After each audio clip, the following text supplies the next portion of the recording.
Meninos, hoje vamos entender o uso da gramática da língua inglesa, né? A inclusão dos verbos to be, né? Que dá as reflexões do first of verbo to be, né? Que é o was e o were. São reflexões do verbo passado. A reflexão was é usada com os pronomes I, que é eu, he, ele, she, ela, e it, utilizado para fazer referência a pessoa, animais, lugares ou objetos, tá? Então, was. Já a flexão where, a W-E-R-E, é usada com os pronomes you, você, we, nós, you, vocês, no plural, e they, eles, elas, no plural. Where, ok? Diferentemente do que acontece com grandes partes dos verbos para formarmos, né, o passado do verbo to be, não aplicamos a regra do acrescimento de ed, tá? Isso acontece pois o verbo to be é um verbo irregular. Ou seja, sua reflexão repletamente, num caso diferente de sua formação original no infinitivo, assim como acontece o verbo to be no presente significante, desta forma as verbais está relacionado com o verbo ser e estar.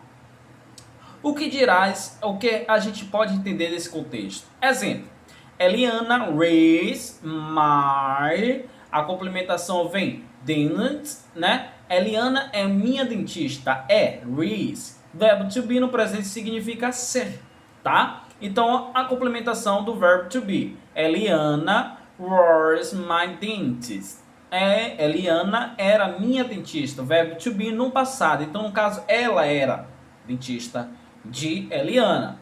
Ou ela era dentista daquela tal pessoa. Eliana era dentista daquela tal pessoa. Então, um verbo passado. A mesma forma, the girls are at the museum. As meninas estão no museu. Verbo to be no presente. Aí no significado estar, are, né? E aí no caso do verbo estar para a forma do passado, vai ser their girl are at the museum. As meninas estavam no museu. Verbo to be no passado, significado estar. E de uma forma simples, né, do quadrado, tal, vou pedir até que vocês pesquisem a forma, a tabela legal para vocês entenderem e complementar sobre o uso das tabelas, tá? Da forma do passado do verbo to be, were, was, tá? Então, I was not, na forma negativa, e na forma interrogativa, was are, tá? Então, aí vai. I was, you are, we was, she was, it was, we are, you are, they are, ok? Então, a forma negativa vocês vão complementar com not, e a forma interrogativa vocês vão botar esses verbos passados na frente, tá? Então, was, were, were. E aí vem a complementação do verbo to be, né? Dos verbos, do sujeito, né? I, you, he, she, it, we, you, they. Ok? Então, a complementação, nessa forma afirmativa, vem assim com a língua portuguesa.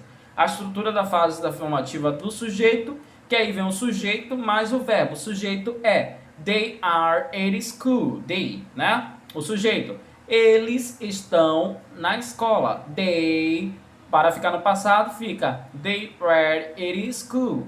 Eles estão na escola. Então, tira o are, né? E vai ficar were, ok? Então, are é were, ok? Dessa forma.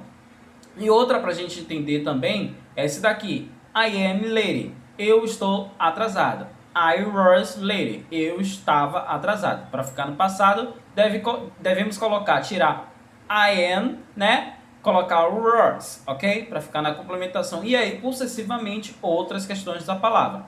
Na negativa, vocês vão complementar com not no meio das frases, tá? E na interrogativa, vocês vão botar a frase, o complemento, né? No caso, na frente. A forma was ou were deve ser posicionada antes do sujeito, tá? E a complementação. Então, no caso, dá pra gente entender se a frase fizer referência, condicionais, mas acontece em relação à flexão, é o uso desse were, tá? E outras complementações das frases. Então, tá aí. Em inglês, vocês vão ver também no livro de vocês, na página 153 a 157, tá? Além das atividades, questões, né, que vocês devem fazer no caderno, tá? Não esqueçam o cabeçalho em inglês, não esqueçam de assistir a videoaula, curtir e tal. E quando enviar a atividade, manda o nome, a série e a data do dia, ok? Qualquer dúvida é só falar. Grande abraço!